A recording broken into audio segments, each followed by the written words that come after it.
오늘도 중년의 지혜를 찾아주셔서 감사합니다. 여러분, 오늘은 호구라는 말에 대하여 고민해 보려 합니다. 혹시 여러분도 남을 위해 온 힘을 다 쏟아부었지만 돌아오는 것은 무시와 배신뿐이었던 적이 있나요? 언제나 도와주고 베풀고 희생했지만 결국 호구라는 소리를 들으며 상처받고 지쳐버린 경험이 있지 않나요? 노자는 이렇게 말했습니다. 물은 스스로 낮은 곳으로 흐르지만 결코 다른 것을 떠받치기 위해 존재하는 것이 아니다. 즉, 우리는 친절할 수 있지만 그 친절이 나를 희생하는 방향으로 가서는 안 된다는 뜻입니다.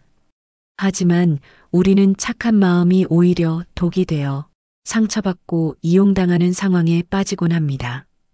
오늘은 다 퍼주고 결국 호구 소리를 듣게 되는 사람들의 세 가지 특징에 대해 이야기해 보려 합니다.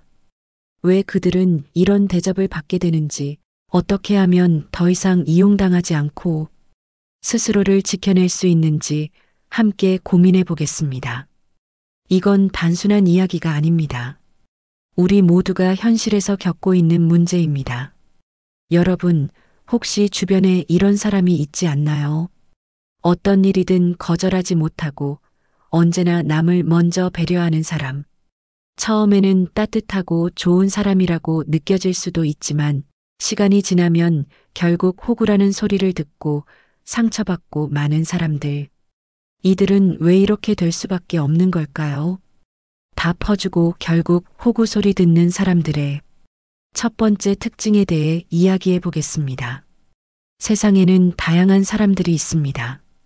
자신의 의견을 뚜렷하게 말하며 단호하게 행동하는 사람도 있지만 부탁을 받으면 무조건 들어주고 남에게 피해를 주지 않으려 노력하는 사람도 있죠. 바로 이 두 번째 유형의 사람들이 호구가 되기 쉽습니다. 사람들은 본능적으로 친절한 사람을 좋아합니다. 하지만 그 친절이 당연한 것으로 여겨질 때 그들은 더 이상 고마운 사람이 아니라 이용하기 좋은 사람이 되고 맙니다. 혹시 여러분도 이런 경험이 있지 않나요? 일이 많아도 동료가 부탁하면 거절하지 못하고 도와주는 경우, 시간이 없는데도 지인이 부탁하면 억지로 약속을 잡는 경우, 힘든 상황인데도 가족이나 친구의 요청을 들어주느라 자신을 희생하는 경우, 이런 행동이 반복되다 보면 다른 사람들은 점점 그 친절을 권리처럼 여기게 됩니다. 저 사람은 원래 다 해주는 사람이야 라는 인식이 생기면 어느 순간부터는 고마워하지도 않고 오히려 더 많은 것을 요구하게 됩니다. 공자는 이렇게 말했습니다. 너 자신을 아끼지 않으면 남들도 너를 아껴주지 않는다. 여러분이 항상 남을 위해 희생하는 것이 미덕이라고 생각할 수도 있습니다. 하지만 그런 마음이 쌓이고 쌓이면 결국 여러분 자신을 잃어버리게 될 수도 있습니다. 거절하지 못하는 사람들은 종종 과중한 부담을 떠안게 됩니다.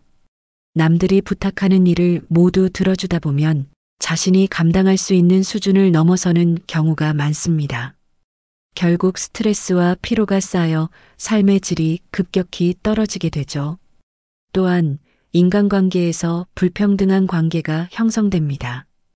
어떤 관계든 주고받는 것이 균형을 이뤄야 합니다. 하지만 한쪽이 계속 퍼주기만 하면 상대방은 점점 더 요구하고 주는 사람은 점점 지쳐갑니다.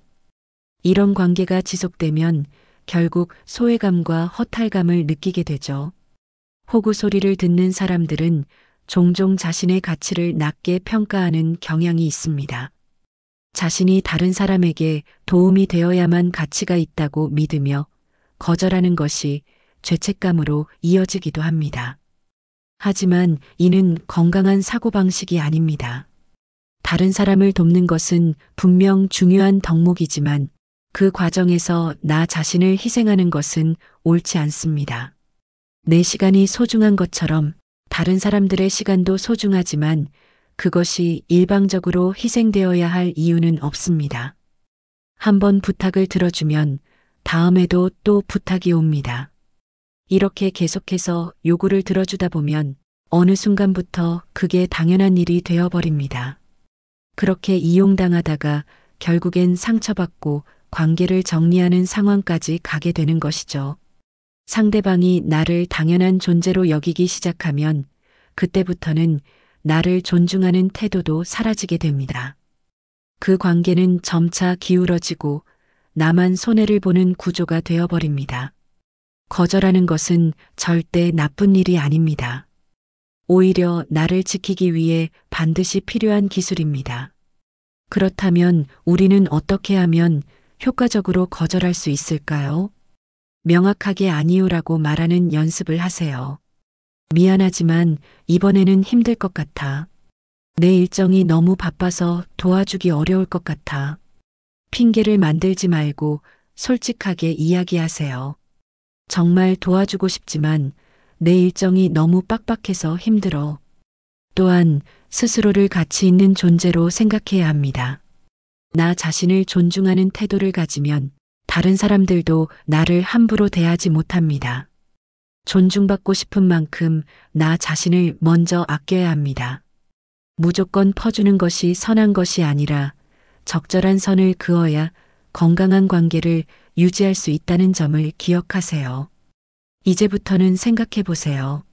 내가 정말 원하는 관계는 무엇인가, 나를 존중해주고 내 가치를 인정해주는 사람들과 함께하고 있는가, 더 이상 거절을 못해서 손해보지 말고 스스로를 지키는 지혜를 가지시길 바랍니다. 이제 두 번째 특징에 대해 이야기해 보겠습니다. 주변에 남에게 휘둘리기만 하고 자기 의견을 제대로 내지 못하는 사람이 있나요? 이런 사람들은 되게 착하고 배려심이 많지만 그 친절이 결국 스스로를 갉아먹는 결과를 초래하는 경우가 많습니다. 왜냐하면 상대방이 요구하는 대로 행동하다 보면 결국 본인의 감정과 욕구를 제대로 표현하지 못하게 되고 남들에게 만만하게 보이기 때문입니다. 이런 유형의 사람들은 언제나 타인의 기분을 먼저 신경 씁니다. 어떤 결정을 내려야 할 때도 저 사람이 어떻게 생각할까를 고민하다가 결국 자신의 뜻을 접어버리죠. 직장에서도 마찬가지입니다. 회의 시간에 좋은 아이디어가 떠올라도 내가 이 말을 해도 될까, 혹시라도 분위기를 망치는 건 아닐까 하는 걱정에 조용히 있는 경우가 많습니다. 그러다 보니 주변에서는 쟤는 자기 생각이 없나 봐라는 인식을 하게 되고 중요한 자리에서 배제되거나 이용당하는 상황이 반복됩니다. 이렇게 자기 주장이 약한 사람들은 대체로 거절을 잘 못합니다. 누군가 이거 좀 대신 해줄 수 있니라고 하면 속으로는 부담스럽고 싫지만 차마 아니요라는 말을 못하죠. 그래서 업무가 점점 쌓이고 결국 본인만 더 힘들어집니다. 하지만 정작 부탁을 들어준 상대방은 고마워하기는커녕 다음에도 또 시키려고 합니다. 한번 쉽게 넘어가면 계속해서 이용당하는 것이 인간관계의 현실이기 때문입니다.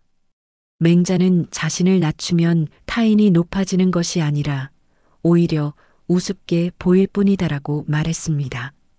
즉, 남들에게 맞추기만 하면 존중받는 것이 아니라 오히려 만만한 존재가 된다는 뜻입니다. 본인의 의견을 내지 않고 남들의 기분만 맞추는 것은 결국 자기 가치를 스스로 깎아내리는 행동입니다. 그렇다면 어떻게 해야 이런 상황을 벗어날 수 있을까요? 먼저 자신의 의견을 명확하게 말하는 연습이 필요합니다. 처음부터 강하게 나갈 필요는 없지만 최소한 나는 이렇게 생각해라고 말하는 습관을 가져야 합니다. 또 거절하는 것도 연습해야 합니다. 부탁을 받을 때마다 네, 알겠어요 라고 하지 말고 한 번이라도 이번에는 어려울 것 같아라고 말해보세요. 처음에는 어색하고 불편할 수도 있지만 익숙해지면 상대방도 더 이상 함부로 부탁하지 않게 됩니다. 자기 주장이 없으면 인간관계에서 늘 손해를 볼 수밖에 없습니다. 결국 중요한 건 균형입니다. 배려는 하되 무조건 상대에게 맞추지 않고 나의 생각도 표현하는 것. 이것이야말로 진정한 관계의 기술입니다. 이제 여러분도 한번 생각해 보세요. 혹시 나도 너무 남에게 맞추면서 살아가고 있지는 않은지, 이제는 스스로의 목소리를 내고 내 가치를 지키는 사람이 되어야 할 때입니다. 마지막으로 세 번째 특징은 주변에 누구에게나 지나치게 잘해주고 다 퍼주면서도 정작 본인은 늘 손해를 보는 사람이 있을 겁니다. 이런 사람들의 공통적인 특징 중 하나는 보상을 바라지 않는 희생입니다. 즉, 남을 돕는 것이 당연하다고 생각하고 스스로 희생하는 것에 익숙해져 있지만 그 결과는 늘 자신에게 불리하게 돌아오는 경우가 많죠. 이들은 도움을 줄 때마다 나는 그냥 착한 사람이니까라며 이유 없이 남을 위해 헌신합니다. 친구가 급하게 돈이 필요하다고 하면 큰 고민 없이 빌려주고 동료가 업무를 떠넘겨도 묵묵히 받아들이죠. 하지만 시간이 지나면 어떻게 될까요? 상대방은 점점 그 친절을 당연하게 여기고 결국엔 그 사람을 쉽게 이용할 수 있는 사람으로 인식하게 됩니다. 그리고 정작 본인이 어려운 상황에 처했을 때는 아무도 도와주지 않는 경우가 많습니다. 여러분도 이런 경험이 있지 않나요? 힘들 때마다 도와줬던 사람에게 내가 도움이 필요할 때 정작 그 사람은 아무런 관심도 보이지 않는 상황. 처음엔 실망하고 나중에는 내가 왜 이렇게까지 했을까라는 후회가 밀려옵니다. 문제는 이런 일이 반복되면 점점 자기 자신을 갉아먹게 된다는 점입니다. 노자는 자신을 잃어버리고 남을 돕는 것은 결국 허망한 일이다라고 말했습니다. 물론 남을 돕는 것은 좋은 일이지만 나 자신을 돌보지 않고 남만 챙기는 것은 결코 건강한 삶이 아닙니다. 오히려 자신의 가치를 떨어뜨리고 남들에게 만만하게 보이게 만들 뿐입니다. 그렇다면 이런 상황을 어떻게 해결해야 할까요? 남을 돕되 그 도움의 한계를 정해야 합니다. 모든 부탁을 들어주는 것이 아니라 정말로 도와주고 싶은 사람과 상황을 선택해야 합니다. 또한 도움을 줄 때는 반드시 스스로 감당할 수 있는 범위 내에서 해야 합니다.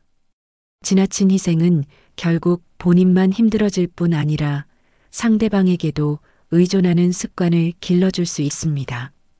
또한 나도 도움을 받을 자격이 있다는 걸 인정해야 합니다. 인간관계는 주고받음이 균형을 이룰 때 건강하게 유지됩니다. 내가 항상 주기만 하는 관계는 결국 무너질 수밖에 없습니다. 그러니 가끔은 나도 도움을 요청하고 스스로를 위해 무언가를 요구하는 연습을 해야 합니다. 여러분도 한번 돌아보세요. 혹시 나도 너무 남을 위해 희생하면서 정작 내 삶을 놓치고 있지는 않은지, 이제는 나 자신도 소중히 여기고 도움을 주는 만큼 받을 줄 아는 사람이 되어야 할 때입니다. 진정한 배려는 자기 자신을 지키면서 하는 것입니다. 여러분, 오늘 우리가 이야기한 세 가지 특징을 다시 떠올려 보세요. 자기 의견을 내지 못하고 남에게 휘둘리는 사람, 거절하지 못해 계속 손해보는 사람, 그리고 보상을 바라지 않는 희생을 반복하는 사람. 이들은 모두 공통적으로 자신보다 타인을 우선시하며 살아가지만 결국엔 손해만 보는 경우가 많습니다. 여기서 중요한 것은 우리가 언제까지나 착하기만 한 사람이 될 필요는 없다는 것입니다. 착함과 호구는 다릅니다. 배려와 희생이 무조건 미덕이 되는 것도 아닙니다. 오히려 무작정 퍼주고도 인정받지 못하는 사람, 당연하게 이용당하는 사람으로 남아서는 안 됩니다. 손자는 이렇게 경고했습니다. 남에게 모든 것을 내어주는 자는 결국 자신을 잃고 남조차 구하지 못한다. 스스로를 지키지 못하는 사람은 결코 존중받을 수 없습니다. 그러니 이제부터라도 남들에게 휘둘리지 말고 스스로의 가치를 지킬 줄 아는 사람이 되어야 합니다. 여러분, 착하게 살되 손해보며 살지는 마세요. 내가 나를 지킬 때 비로소 남도 지킬 수 있습니다. 이제 여러분도 한번 돌아보세요. 나는 내 인생의 주인으로 살고 있는가? 이제는 정말로 여러분 자신의 삶을 살아야 할 때입니다. 오늘의 영상이 도움이 되셨다면 소중한 분들에게 공유해 주시고 댓글과 좋아요로 중년의 지혜 채널을 응원해 주세요. 여러분과의 귀한 연결이 채널에 큰 힘이 됩니다. 오늘도 여러분의 평안과 행복을 빕니다.